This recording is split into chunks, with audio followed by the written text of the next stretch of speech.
kita selalu mengharapkan keberkahan dalam segala amal kita. Allah Subhanahu wa taala menyebutkan dalam Al-Quran, "Walau anna ahlal qura amanu wattaqau lafatahna 'alaihim barakatin minas sama'i wal ardh."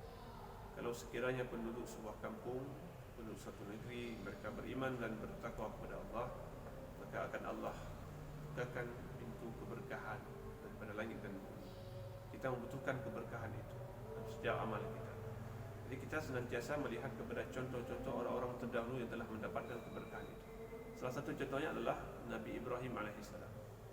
Nabi Ibrahim di antara manusia yang mendapatkan keberkahan dalam hidup beliau. Apa kuncinya?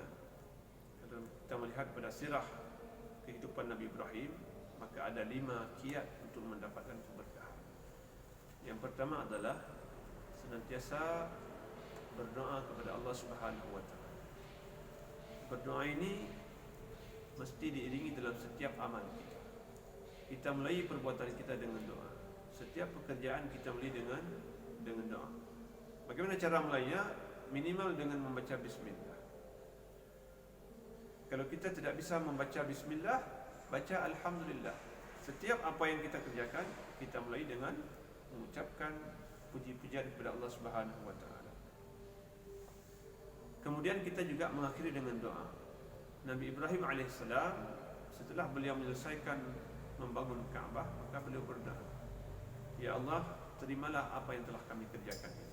Ini bahagian daripada kiat untuk memperoleh keberkahan itu. Maka Nabi Ibrahim alaihissalam memperoleh apa yang beliau minta kepada Allah Subhanahu wa taala.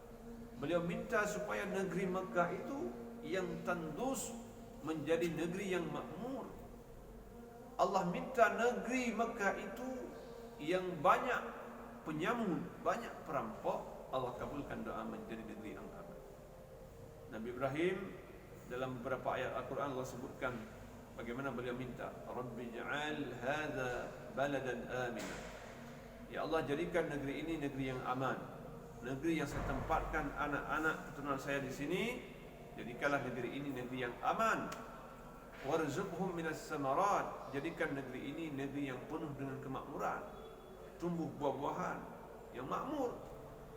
Dalam ayat yang Allah sebutkan, Nabi Ibrahim berdoa, jadikan negeri ini yang makmur, tahwi ilaihim afidatan minan nas, yang condong hati manusia kepada mereka. Ketika manusia condong ke sana, maka negeri Mekah hari ini kita lihat bagaimana banyak sekali pengunjung datang sana. Semua mereka datang membawa duit, bawa uang.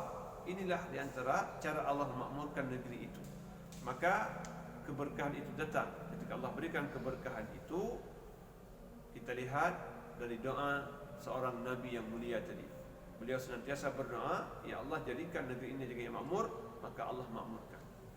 Maka satu di antara 5 kiat itu adalah dengan cara memperbanyak doa. Itu cara untuk mendapatkan keberkahan dalam setiap amal kita. Demikian, Assalamualaikum warahmatullahi wabarakatuh.